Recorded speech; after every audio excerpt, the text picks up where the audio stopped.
Estamos en las bienaventuranzas. El Señor ha puesto en nuestro corazón el compartir en este pasaje hermoso acerca de las actitudes y características del carácter o el cristiano que ha sido lavado en la sangre de Jesucristo.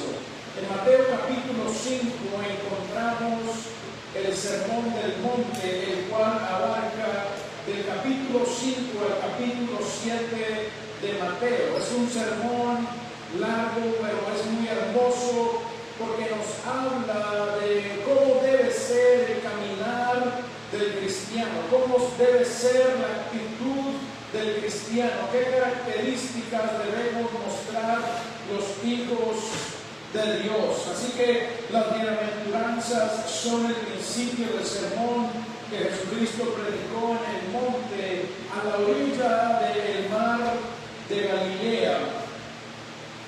Jesús enseña acerca de cómo debe ser nuestra actitud y carácter al decir que nosotros somos hijos de Dios. Y las bienaventuranzas son la base para poder tener el carácter moldeado de acuerdo a la imagen de nuestro Señor y nuestro Salvador Jesucristo, para que nosotros como seres humanos podamos obtener la verdadera felicidad, la verdadera satisfacción y la verdadera paz. Debemos buscar y andar en las actitudes mencionadas por Cristo en las bienaventuranzas. Estas características del creyente son para que el creyente tenga el bienestar espiritual, y estas características son antitéticas a la filosofía del mundo. ¿Qué significa antitético? Que va en contra de un pensamiento, de una opinión. Así es que las bienaventuranzas, con las características que Jesús nos habla acerca del carácter del cristiano, son antitéticas, van en contra de la corriente de este mundo. Porque en el mundo, para ser feliz, se nos dice que tenemos que tener salud, tenemos que tener fama y tenemos que tener fortuna.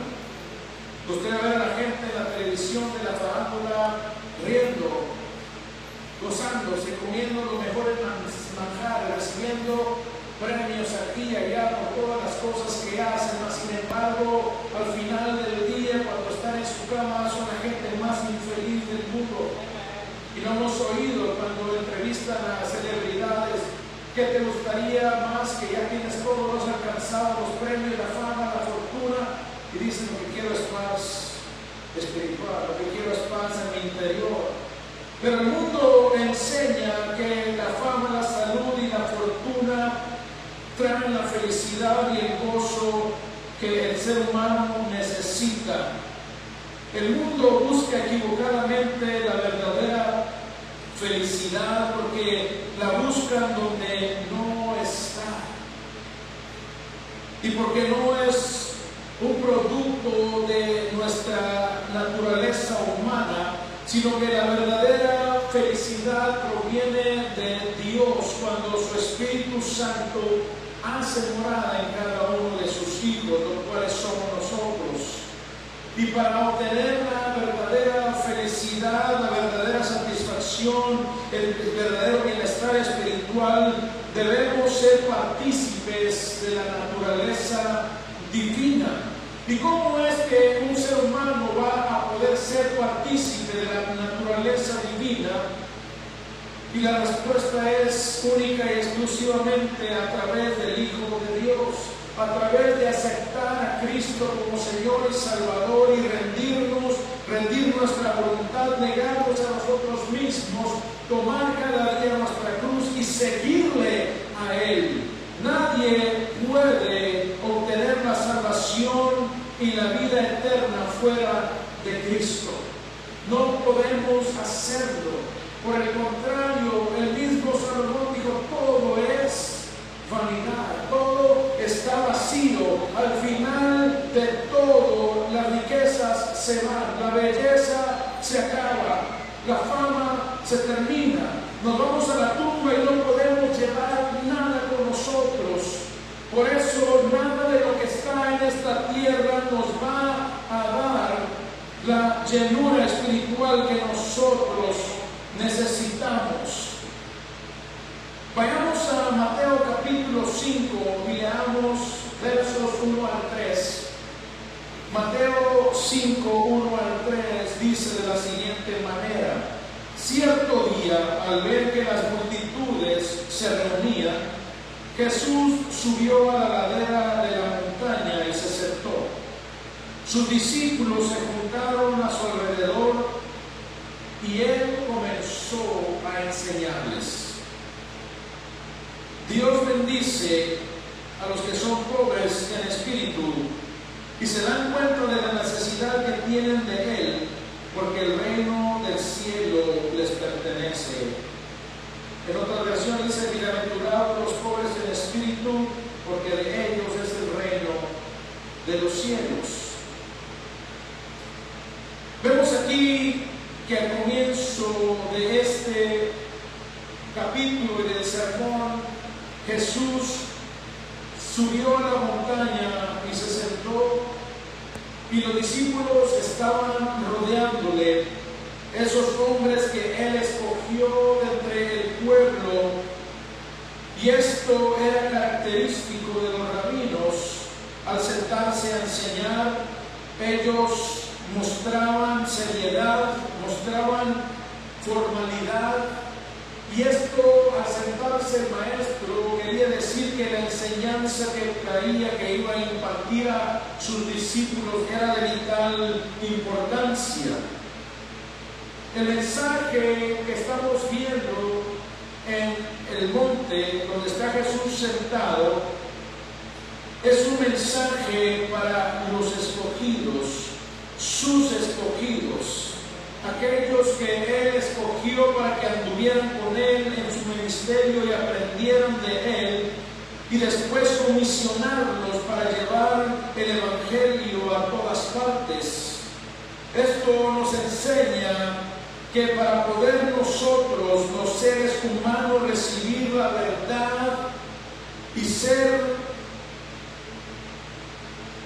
moldeados, entender lo que Dios nos da, ser iluminados, necesitamos ser escogidos por Él. Debemos ser salvos por su sangre, porque cuando alguien que no pertenece a Cristo Jesús, que no ha sido lavado en la sangre de Jesús, que no ha sido perdonado, que no ha sido transformado, que no ha sido regenerado, cuando alguien que escucha este mensaje, para esa persona es ridículo, es locura, es imposible. No se puede vivir como Jesús nos está diciendo, de acuerdo a cómo el mundo razona, de acuerdo a la filosofía del mundo. Y si va conmigo a 1 Corintios capítulo 1, 1 Corintios capítulo 1, ahí vamos a encontrar lo que el apóstol nos quiere enseñar acerca de cómo la gente que no pertenece a Dios por la sangre de Cristo no puede comprender el Evangelio. 1 Corintios capítulo 1, versos 18 al 22, nos dice de la siguiente manera: el mensaje de la cruz es una ridiculez para los que van rumbo a la destrucción, pero nosotros que vamos en camino a la salvación, sabemos que Él es el poder mismo de Dios. Como dicen las Escrituras: destruiré la sabiduría de los sabios y desecharé la inteligencia de los inteligentes. Así que, ¿dónde deja eso a los filósofos, a los estudiosos y a los especialistas en debates de este mundo? Dios ha hecho que la sabiduría de este mundo parezca una ridiculez, ya que Dios en su sabiduría se aseguró de que el mundo nunca lo conociera por medio de la sabiduría humana. Usó nuestra predicación ridícula para salvar a los que creen.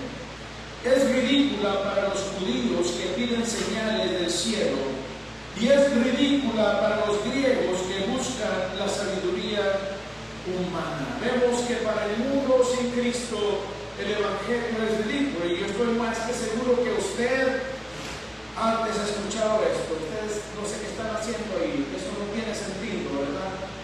Les lavaron el cerebro. ¿Cómo es que ustedes van a creer en eso que están creyendo? Pero nosotros entendemos, porque hemos sido regenerados y el Espíritu Santo ha hecho morada en cada uno de nosotros, y lo que el Señor está enseñando a través de este sermón viene a transformar nuestro espíritu. El Espíritu Santo nos ayuda, nos capacita para entenderlo, nos ilumina y nos confronta para que nosotros cambiemos nuestra actitud, cambiemos nuestra manera de pensar, cambiemos nuestra manera de vivir, cambiemos nuestra manera de acercarnos a Dios, cambiemos nuestra manera de adorar y bendecir el nombre de nuestro Dios. Jesús estaba rodeado de los 12 hombres que Él escogió, pero también vemos que al principio dice que vio a las multitudes. La multitud lo estaba siguiendo, estaba rodeado de sus íntimos amigos, sus discípulos, pero también había cerca de Él algunos que lo seguían sinceramente, algunos que deseaban servirle y adorarle, algunos que deseaban aprender de Él para obtener la vida eterna, pero la mayoría de la multitud estaban allí por el alimento que Él les daba, estaban allí solo para ver lo que podía Jesús producir, los milagros que Él podía hacer.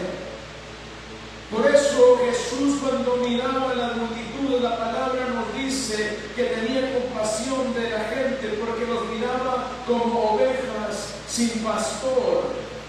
Los veía de esa manera porque estaban extraviados, estaban perdidos, presas fáciles del enemigo, ya que los líderes religiosos de Israel habían fallado en enseñarles el verdadero camino a la salvación, la verdadera adoración a Dios, y por el contrario enseñaban sus propias tradiciones y sus costumbres. Es lo que enseñaban. Y ellos creían que con guardar sus tradiciones y costumbres les hacía más fácil el guardar la ley y alcanzar el favor de Dios. Pero era todo lo contrario, no tenían acceso a la vida eterna. Sus tradiciones solamente exaltaban las obras de la carne, lo que podemos nosotros lograr en nuestros propios medios, pero no exaltaban a Dios, no ponían a Dios en su gloria donde debe estar, en el primer lugar en el corazón. No poseían el Espíritu de Dios estos líderes, y por lo tanto el pueblo se encontraba extraviado, sin Dios, sin esperanza, como ovejas, presas fáciles del enemigo. Las enseñanzas de los líderes eran vanas y ellos seguían hundidos en su pecado. Por el contrario, prefirieron apostatar en contra de Dios y decían que Jesús estaba loco, y hasta tenían muerto por estar empecinados en guardar las obras de la carne. Vayamos a la Escritura, y en cierto día, al ver que las multitudes se reunían, Jesús subió a la ladera de la montaña y se sentó. Sus discípulos se juntaron a su alrededor y Él comenzó a enseñarles las verdades eternas de Dios, las verdades y los principios y preceptos que Dios estableció para que nosotros tengamos vida abundante en Cristo Jesús. Gloria a su nombre. Y en el verso 3 dice: bienaventurados los que son pobres en espíritu y se dan cuenta de la necesidad que tienen de Él, porque el reino del cielo les pertenece. Bienaventurados, dice, los pobres en espíritu. La palabra que el escritor del Evangelio utilizó es una de dos que había en el lenguaje griego. Una de las palabras que describía la pobreza, describía a alguien que es pobre, pero que puede valerse por sí mismo para obtener el sustento diario. Alguien que tiene que trabajar diariamente para poder comer, pero tiene la fuerza y tiene la capacidad para trabajar y ganarse el pan de cada día. Una persona, como decimos en inglés, que vive check to check, que uno gana y después tiene que gastar todo lo que gana para poder sobrevivir. Este es un pobre. Esto es lo que una de las palabras que se usaba en la Biblia, pero la palabra empleada por el escritor, la cual Jesús usó, significa que la persona no es únicamente pobre, sino que es incapaz de ganar el sustento diario. Tiene que vivir de limosna, tiene que ser ayudado porque no podría vivir sin la ayuda de otros. Es una persona que está en el camino tirado con la cabeza gacha, por vergüenza extendiendo la mano para ver si alguien deposita una moneda en su mano y poder comprar un pan para satisfacer el hambre que por sí misma esa persona no puede satisfacer. Una persona desvalida, despojada, en una triste condición que si alguien no se compadece de esa persona podrá morir por no tener los recursos ni la capacidad para ganar el pan del día. Es una persona desprovista y discapacitada. Y esa es la palabra que Jesús usa. Bienaventurados aquellos que saben de su incapacidad espiritual, que están inválidos espiritualmente, que no pueden ganar nada en lo espiritual, porque no lo pueden hacer en su propia naturaleza. Eso es lo que Cristo quiso decir cuando dijo bienaventurados los pobres. Equivocadamente muchas personas lo usan, que son bienaventurados los que no poseen nada en la tierra. Esto no quiere decir nada. Lo que está hablando es en el sentido espiritual, y es por eso que los que son del Señor pueden entender esto.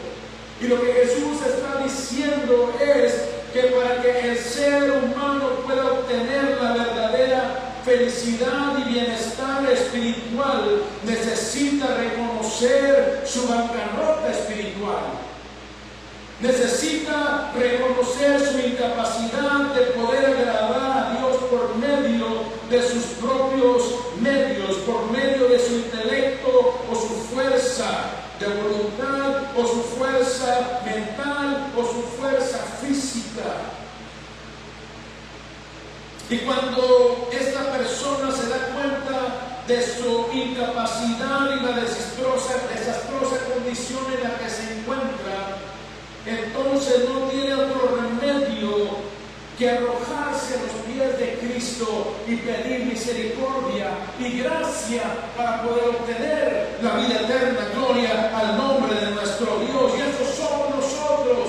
Cuando escuchamos el Evangelio nos dimos cuenta que ni por un medio que nosotros pudiéramos inventar o tomar podríamos alcanzar la vida eterna. Solamente a través del sacrificio de Jesús en la cruz del Calvario nos abre la puerta de entrada al reino de los cielos. De lo contrario vamos rumbo al infierno. De lo contrario la ira de Dios está sobre nosotros. Por eso es que envió a su Hijo unigénito, sin mancha, sin contaminación, para que con su sacrificio Él pueda darnos a nosotros lo que nosotros nunca podremos obtener por nuestros medios y méritos, lo cual es la vida eterna. ¿Cuántos alaban el nombre de nuestro Dios? Lo triste es que el ser humano en su orgullo siempre está pensando que es mejor que los demás, que Dios le debe el cielo, que Él puede entrar al reino de los cielos en sus propios medios, por su propia bondad, cuando la palabra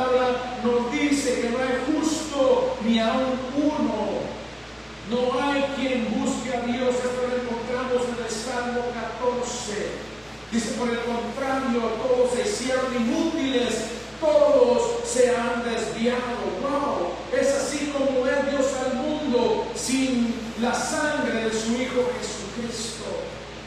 Y ese es el problema en el que el mundo y aquel que no conoce a Cristo se encuentra. Está en bancarrota espiritual, creyendo que es rico, creyendo que lo tiene todo, creyendo que tiene la felicidad, pero al final se van a dar cuenta de que no había otra manera más que Cristo Jesús. Él lo dijo: yo soy el camino, yo soy la verdad, yo soy la vida. Nadie viene al Padre sino por mí.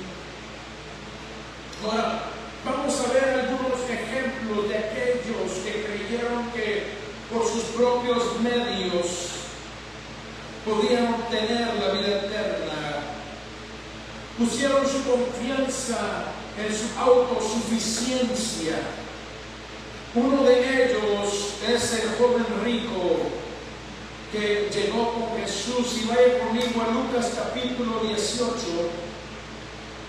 versos 18 al 24. Lucas 18, 18 al 24.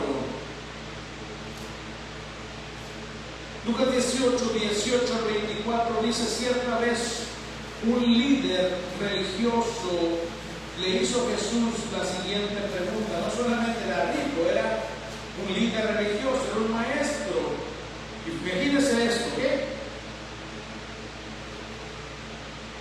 Y le hizo la siguiente pregunta: maestro bueno, ¿qué debería hacer para heredar la vida eterna? ¿Por qué me llamas bueno?, le preguntó Jesús.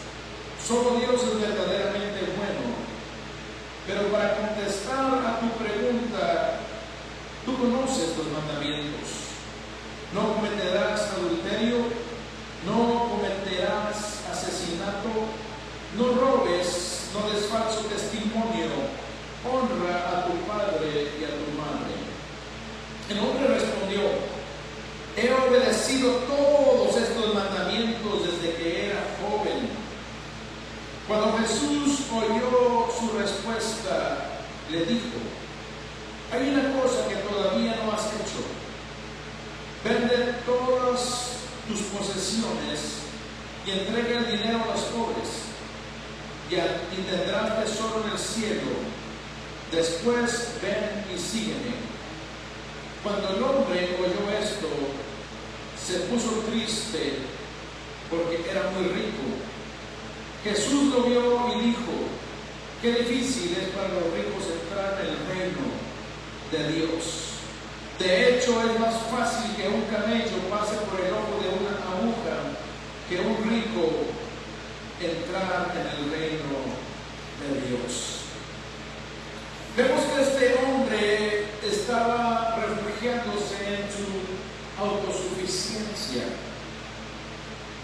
El joven, cuando Jesús le habló de la ley, dijo: yo he cumplido desde niño. Y ahí él estaba hablando porque estaba mintiendo.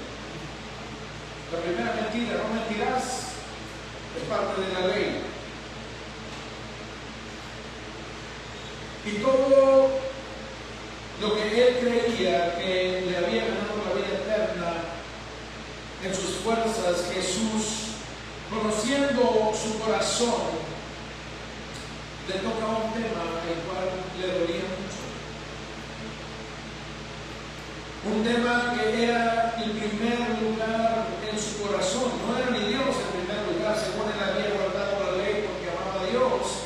Pero Jesús, para darle a entender dónde su corazón estaba, le dijo: vende todo lo que tienes, dame a los pobres y después ven y sígueme. ¿Qué dice la palabra? Que el joven líder religioso se entristeció. Va a decir: wow, ya encontré la vida eterna. Si doy todo y sigo a Jesús, voy a entrar al reino de los cielos. ¿Qué dice? Que agachó la cabeza, salió en la media vuelta y se fue. ¿Por qué? Porque donde quiera que esté tu corazón, tu tesoro, allí estará tu corazón. El hombre amaba más su riqueza que a Dios, y aún más que a su prójimo. Y solamente con esto Jesús demostró lo podrido que está el corazón del ser humano. No podemos confiar en nosotros mismos, porque la palabra nos dice engañosos del corazón más que todas las cosas y sin remedio. ¿Quién podrá conocerlo? Pero hay un remedio. La sangre de Cristo Jesús limpia nuestro corazón y lo hace nuevo, y viene a morar el Espíritu Santo en nuestra vida. La fortuna y las posesiones que el hombre tenía, creía él que eran la fuente de su felicidad y de su bienestar espiritual. Este hombre creyó que con cumplir con las cosas externas de la ley ya había alcanzado la vida eterna, con hacer los ritos, con hacer los sacrificios que se le requerían de la ley, ya había alcanzado la vida eterna. Y hoy en día pasa de la misma manera entre muchos, porque piensan que por acumular riqueza y bienes materiales les traerá satisfacción, les traerá saciedad espiritual, pero al final de todo descubren que todo resultó ser vano, que nada pudo cambiar el vacío, llenar el vacío, cambiar esa tristeza, quitarla, llevarse la culpabilidad, quitar todo eso que el ser humano siente cuando no está en Dios. Lo material se esfuma y la felicidad, junto con lo basado en lo material, se va también. Necesitamos entender que lo material no va a llenar el vacío espiritual. Lo material no va a saciar nuestra hambre y sed espiritual. Por el contrario, solamente lo del espíritu puede llenar el espíritu del ser humano. El Espíritu de Dios es el que trae a nosotros la llenura, la saciedad, la vida abundante y eterna que Dios quiere para cada uno de nosotros. ¿Cuántos dicen amén a eso? Nada más puede llenar al ser humano, solamente la presencia de Dios en el corazón. Y esta presencia únicamente llega a nosotros a través de nosotros poner nuestra confianza en la persona de Jesucristo y en lo que hizo en la cruz del Calvario, a derramar su sangre para obtener nuestra justificación e impartirnos su naturaleza divina y la vida eterna que viene como herencia para cada uno de los que creemos en su nombre. Gloria a nuestro Dios poderoso. Vemos que este hombre se basó en lo exterior, en cumplir la ley, pero su corazón estaba lejos de Dios, estaba en las riquezas, o puede estar en alguna relación sentimental, o puede estar en un hijo o en una hija. Cuando nos ponemos en primer lugar, estamos fallando, estamos confiando en lo que no nos traerá la llenura espiritual. Otro ejemplo aquí mismo en el capítulo 18 de Lucas lo podemos encontrar, y está en los versos del 10 al 14. Lucas 18, 10 al 14, dice de la siguiente manera: luego Jesús contó la siguiente historia a algunos que tenían mucha confianza en su propia rectitud y despreciaban a los demás. Dos hombres fueron al templo a orar. Uno era fariseo y el otro era un despreciado cobrador de impuestos. El fariseo, de pie, apartado de los demás, hizo la siguiente oración. Me imagino que hasta cambió la voz para que lo oyeran, ¿verdad? Puso voz de locutor y dijo: te agradezco, Dios, que no soy como estos otros tramposos, pecadores, adúlteros. Para nada soy como ese cobrador de impuestos.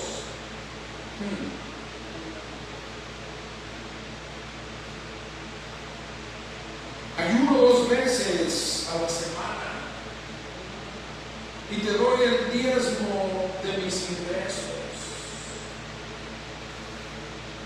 En cambio, el cobrador de impuestos se quedó a la distancia y ni siquiera se atrevía a levantar la mirada al cielo mientras oraba, sino que golpeó su pecho en señal de dolor mientras decía: oh Dios, ten compasión de mí, porque soy un pecador. Les digo que fue este pecador y no el fariseo quien regresó a su casa justificado delante de Dios. Pues los que se exaltan a sí mismos serán humillados, y los que se humillan serán exaltados. Un fariseo estaba hablando Jesús acerca de cómo él llegó ante la presencia de Dios. Y de hecho los fariseos siempre lo seguían a Jesús, no porque amaran su enseñanza, porque querían aprender de él. Lo seguían para sorprenderlo, enseñando erróneamente y acusarlo, para ridiculizarlo. Y no solamente los fariseos lo seguían, sino también otros tres grupos religiosos de los varios que había en ese tiempo. Estos grupos religiosos, los cuales son los fariseos, los saduceos, los esenios y los celotes. Y como un poco de historia para que entendamos, vemos a través de la palabra y de la historia que los fariseos creían que ser bienaventurado se derivaba de la tradición y el legalismo. Por eso decía: yo ayuno, yo oro, yo doy, yo hago esto, yo hago lo otro, cumplo con la ley. Ese era para ellos el ser bienaventurado. Para los saduceos creían que ser bienaventurado se derivaba de el liberalismo y la filosofía. Los esenios creían que el ser bienaventurado provenía o se derivaba del monasticismo. ¿Qué significa esto? Convertirse en un ermitaño, apartarse del mundo, vivir aislado, negar toda posesión y bien material, y así ellos creían que habían alcanzado la vida eterna. Esto lo vemos en la religión tradicional, las monjas, los que se van a los conventos y a los monasterios y aún se dan latigazos y se castigan el cuerpo, según ellos están alcanzando la vida eterna con eso. Y esto era los esenios, no era nada nuevo. Ya se había inventado por Satanás y solamente la tradición lo sigue enseñando, que a través del sufrimiento dado a sí mismo podemos alcanzar la vida eterna, pero esto es una mentira. Después teníamos a los celotes, que creían que ser bienaventurado se derivaba de incitar a una revolución en contra de Roma. Se ocupaban en tratar de derrocar a Roma y aún tenían con ellos dagas y cuchillos, y cuando encontraban a un soldado lo asesinaban. Ellos creían que esto era hacerle un favor a Dios y haber ganado el cielo. Y esto es lo que está Jesús enseñando en frente de estos grupos. Y en Lucas 18, de 10 al 14 que hemos leído, vemos que el fariseo se autojustificó al compararse con los demás. Al creer que el guardar o cumplir los ritos de la ley y guardar la tradición establecida por los rabinos le hacía merecedor de la vida eterna.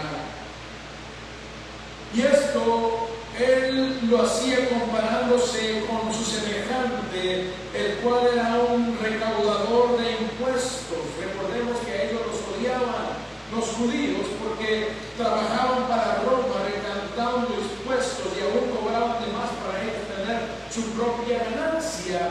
Pero el fariseo se olvidó que ellos también hacían lo mismo al vender los sacrificios y cambiar las monedas en el templo por 5 veces más el valor de lo que ellos requerían. Vemos que se está justificando esa hipocresía porque ellos mismos lo hacían en el templo. Vemos que él dice que no es como los demás. Y cuando nosotros pensamos de esta manera, creemos que Dios nos debe todo. Cuando viene la enfermedad o una lucha, decimos, ¿por qué a mí? Si yo no soy como ese chismoso, la chismosa, yo no soy como aquel que no viene a la iglesia. Comenzamos a renegar, autojustificándonos, cuando realmente debemos decir gracias Dios, porque a través de esta prueba tú estás causando que yo crezca, tú estás causando que yo mengue, estás causando que yo sea moldeado a la imagen de Jesucristo. Pero nos comparamos en un nivel horizontal y siempre vamos a encontrar a alguien peor que nosotros y vamos a creer que ya nos ganamos el cielo porque somos mejor que alguien que está enseguida o enfrente o atrás de nosotros, cuando nos debemos de comparar con el único que es perfecto y es Dios. Y cuando vemos nuestra condición frente a la persona y perfección de Dios, no nos queda más que tirarnos al suelo y llorar y clamar y gemir por misericordia y por gracia, gloria al nombre de nuestro Dios. Este hombre se creía más que los demás. Este hombre causó que su propio orgullo se magnificara y que juzgara y despreciara a quien él debía guiar a buscar a Dios. En vez de guiar al publicano, al recaudador de impuestos y decirle, Dios te ama, Dios quiere algo mejor para ti, se puso a juzgarlo y a condenarlo. Esto es religiosidad e hipocresía y esto no tiene cabida en el cuerpo de Cristo. No podemos apuntar el dedo a otros porque hay 3 que vienen para atrás. Usted apunta y hay 3 que le están apuntando a usted. No podemos compararnos con los demás. No podemos nosotros juzgar porque seremos juzgados severamente, lo dice la palabra de Dios. Este hombre fariseo creía que había ganado la vida eterna, no dándose cuenta que la misma ley lo estaba condenando al mismo infierno. La ley lo estaba condenando porque la ley solamente nos ayuda a percibir nuestra incapacidad, nuestra impotencia de cumplirla, porque no podemos hacerlo en nuestros propios medios, por nuestro propio carácter y atributos. No lo podemos hacer porque la ley refleja el carácter perfecto y santo de Dios, el cual nadie podemos alcanzar. Y esto debe causarnos de reconocer nuestra condición de bancarrota espiritual, debe ayudarnos, debe causarnos, debe empujarnos, motivarnos a entender nuestra necesidad de perdón y misericordia. Cada día que despertamos, dale gracias a Dios por su misericordia, porque no nos fulminó por nuestro pecado. Como dice el Salmo 103, no nos ha pagado conforme a nuestras iniquidades, ni nos ha tratado conforme a nuestras transgresiones. ¿Cuántos alabamos su nombre? Y la hermana Eva leía en este comienzo que por sus misericordias no hemos sido consumidos. Esto es pobreza espiritual, el reconocer que en mí no hay nada bueno, que yo no puedo darle nada a Dios que le pueda agradar, pero puedo darle un corazón contrito y humillado, el cual Él no desprecia, el cual Él lava en la sangre de su Hijo y llena con su Espíritu Santo. Gloria al nombre de nuestro Dios. Este fariseo creía que por todo lo que hacía Dios ya le debía el cielo. Y mucha gente cree de esa manera, que por levantarse a las 5 e ir a un lugar a reunirse, a adorar imágenes o escuchar una filosofía humana, ya ganó la vida eterna. El guardar los ritos, las costumbres, la tradición, no nos va a llevar al reino de los cielos. Despierta a tiempo, querido oyente. Lo único que te lleva al reino de los cielos es la fe en Cristo, en su sacrificio, en su sangre, y Él te dará la vida eterna. Vemos que este hombre creía que Dios le debía a él la vida eterna. Sin embargo, el publicano, el recaudador de impuestos, el agente de Hacienda, como le conocemos en español, el agente de impuestos, se sentía inmerecedor siquiera de pisar el patio del templo. Él se mantuvo a la distancia, dice la palabra. Y nos dice Jesús que ni siquiera este hombre se atrevía a levantar su mirada al cielo. Él reconoció su incapacidad y condición de bancarrota espiritual. Era como ese limosnero desvalido, inválido, que estaba levantando su mano pero escondía su rostro por vergüenza, al sentirse descubierto y desnudo ante los ojos de Dios, como todos debemos de sentirnos. Levantaba su mano pidiendo limosna, pidiendo misericordia, se golpeaba el pecho pidiendo perdón delante de Dios, reconociendo que el único que podía ayudarlo se encontraba allá arriba y no en esta tierra. Gloria al nombre de nuestro Dios. Este hombre recaudador de impuestos suplicó por misericordia a Dios, porque sabía que solamente viniendo a Dios en humildad y sinceridad de corazón podría ser librado de la condenación eterna. Lo triste del caso es que hoy en día mucha gente no lo piensa de esta manera. Pensamos que por tener años en el Evangelio, pensamos que porque hemos trabajado arduamente ya tenemos ganado nada. Lo que tenemos es que venir diariamente reconociendo que no somos nada y lo que hacemos no es nuestro. Lo que hacemos lo pone el Espíritu Santo en nosotros para que podamos darle gloria a Dios, pero dentro de nuestra naturaleza no existe nada que pueda servirle a Dios. Es únicamente a través de su Espíritu que mora en nosotros que podemos agradarle en todo lo que hacemos, y en todo lo que hacemos podemos traer fruto para gloria de su nombre. Aleluya. Vemos que este hombre suplicó por misericordia y perdón. Dice Jesús, este hombre regresó a su casa justificado.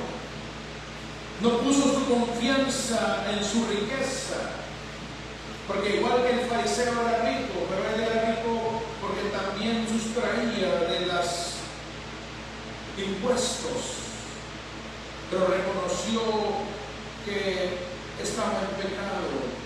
No puso su confianza en su riqueza o en su fama, no puso su confianza ni siquiera en poder guardar la ley. Él puso su confianza en Dios y se humilló delante de Dios, y Dios le escuchó y lo perdonó. En Crónicas, segunda de Crónicas 7:14, si no me equivoco, dice que si el pueblo de Dios sobre el cual su nombre es invocado se humilla a Él y pide perdón, entonces Dios oirá desde los cielos y perdonará sus pecados y sanará su tierra. Es solamente cuando nosotros venimos reconociendo nuestra bancarrota espiritual que Dios va a perdonar nuestro pecado, que Dios se va a compadecer y nos va a llenar de su Espíritu Santo. Es la única forma en que podremos nosotros alcanzar la vida eterna. No hay otra forma, porque esa es la forma en que Dios trata con el ser humano. Nadie podemos ganar la vida eterna a menos que miremos a la cruz, miremos al Señor, miremos ese sacrificio el cual Él hizo en la cruz del Calvario por cada uno de nosotros. No podemos ser como este hombre que se autojustificó y se fue a su casa sin recibir el perdón de Dios, sino que él pudo experimentar, estaba vacío, creyendo que estaba lleno. Pero el recaudador de impuestos se fue justificado por su fe. Dice, justo por su fe vivirá. No podemos poner la fe en nosotros mismos. Es la fe en el Hijo de Dios, es la fe en la palabra de Dios que nos va a ayudar a nosotros a poder alcanzar la vida eterna. Tenemos que venir en humildad, reconociendo que no somos nada, que no poseemos nada, que somos desprovistos, somos impotentes. En Santiago 4:6 el apóstol dice: Dios resiste a los soberbios, pero da gracia a los humildes. En 1 Pedro 5:6 tenemos un pasaje que es muy parecido. En 1 Pedro 5:6 vemos que Pedro, exhortando, animando a la iglesia, nos dice: así que humíllense ante el gran poder de Dios, y a su debido tiempo Él los levantará con honor. Es a través de humillarnos, no a través de decir yo puedo todo, yo he hecho todo, yo lo sé todo. Eso es soberbia, y antes de la caída, dice la palabra, está la soberbia. Por eso necesitamos diariamente venir humillados delante de la presencia del trono poderoso de nuestro Dios y Salvador. En el Salmo 138 también encontramos, y esto lo cantamos en un corito de la iglesia, en un himno, y en el Salmo 138:6 dice así: aunque el Señor es grande, se ocupa de los humildes, pero se mantiene distante de los orgullosos. ¡Wow! Tremendo. Aunque el Señor es grande, se ocupa de los humildes. ¿Cuántos alaban a Dios por eso? Él lo hizo todo, es lo máximo, es la máxima autoridad, pero se ocupa de cada uno de nosotros cuando venimos en humildad delante de su presencia. Se ocupa de los humildes, pero se mantiene distante de los orgullosos. ¡Wow! Por eso es necesario escuchar la voz del Espíritu, escuchar la voz de Cristo cuando dice: bienaventurados son los pobres en espíritu, aquellos que vienen arrastrados ante la presencia de Dios, sabiendo que no merecen ni estar de pie, sabiendo que no merecen ni levantar la mirada y para clamar, para llorar, para gemir por el perdón, por la misericordia de Dios que únicamente Él nos puede dar. Cuando venimos a Dios en humildad, reconociendo nuestra inoperancia, reconociendo nuestra debilidad, reconociendo nuestra incapacidad, hay un resultado hermoso. El resultado de reconocer nuestra bancarrota espiritual es que Dios, en su amor, en su gracia y su misericordia, nos salva de la condenación eterna. ¿Cuántos alaban su nombre por esto? Nos salva de la condenación eterna y en cambio nos hace partícipes de su naturaleza divina.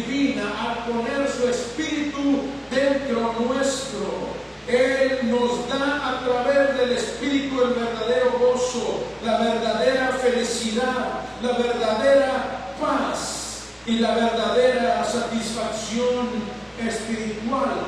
Esto significa ser bienaventurados. Gloria al nombre de nuestro Dios. Cuando Jesús comienza a hablar de las bienaventuranzas, lo primero que menciona es que necesitamos reconocer nuestra bancarrota espiritual, porque este es el primer paso a la salvación. Y cuando nosotros reconocemos nuestra condición, venimos ante Él, y cada aspecto del carácter cristiano que se va mencionando en las bienaventuranzas es un paso, es un elemento más que necesitamos para ir siendo moldeados y purificados hasta que lleguemos a ser la luz y la sal en este mundo. Sin humildad nunca vamos a llegar a ser la luz y la sal en este mundo. No vamos a alcanzar el perdón genuino. No vamos a poder estar en pie delante de Dios y que Él escuche nuestras oraciones y aún acepte nuestras ofrendas monetarias y nuestras ofrendas de alabanza y adoración. Estas características del carácter cristiano nos ayudan a avanzar en nuestra jornada espiritual para ser testimonios vivos del poder transformador de Dios por la sangre de su Hijo Jesucristo. Usted quiere ver un cristiano efectivo en el servicio y en la adoración a Dios.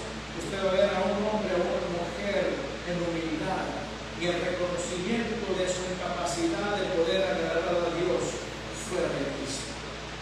Cristo lo dijo: porque sin mí nada podrán hacer. Querida iglesia, querido oyente, dejemos que este sermón de Cristo nos ayude para poder nosotros agradar a Dios al ser transformados de nuestra vieja naturaleza a la naturaleza nueva que trae consigo la presencia del Espíritu Santo en el corazón, y ser transformados a través de la palabra de Dios, y así poder tener la vida eterna en Él, y para que nosotros podamos cumplir con la misión que Dios nos encomendó aquí en la tierra, la cual es ir y llevar el mensaje del Evangelio de Jesucristo donde quiera que nosotros vayamos. Es necesario que entendamos que nosotros no podemos lograr nada. No podemos hacer nada. No podemos confiar en nuestras fuerzas, sagacidad, inteligencia, destreza. Nada de esto nos va a servir al estar frente al trono de Dios en el día del juicio final. Solamente la sangre de Cristo y nuestra fe depositada en Cristo Jesús y en la palabra de Dios podrán ayudarnos a obtener y alcanzar la vida eterna. Desgraciadamente estamos también en una época en la cual la iglesia cree tenerlo todo. Está en un enfriamiento espiritual. Y hay unas palabras tremendas, y vamos a Apocalipsis capítulo 3, 14 a 22, y así cerramos. Apocalipsis 3, 14 al 22.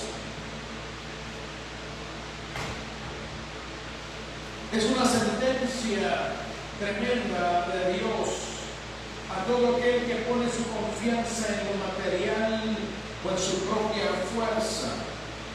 Y la palabra de Dios dice de la siguiente manera: escuchemos la voz del Espíritu. Escribe esta carta al ángel de la iglesia de la Odisea.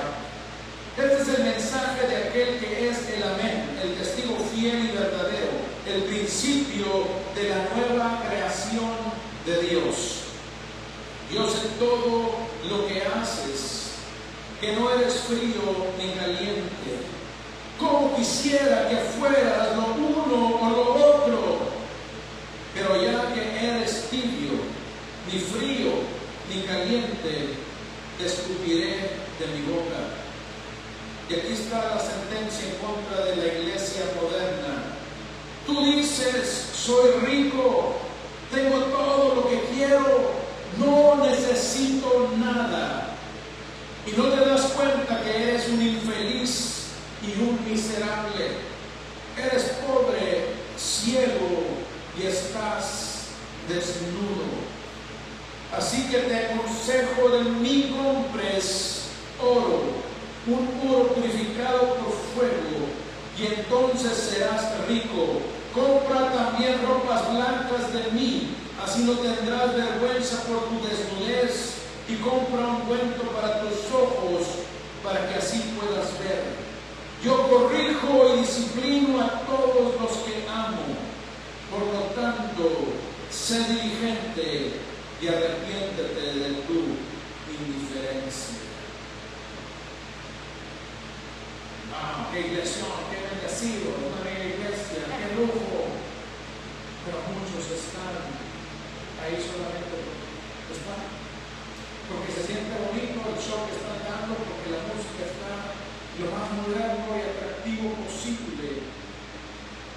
Cuando dice Dios, son miserables, infelices y están desnudos. En otras palabras, están en el pecado, están creyendo que lo que están haciendo está glorificando a Dios, cuando no reconocen que el único que puede transformar las vidas es el poder del Espíritu Santo, el poder de la sangre de Cristo, el poder de la palabra que Él nos dejó para que nosotros nos lavemos diariamente.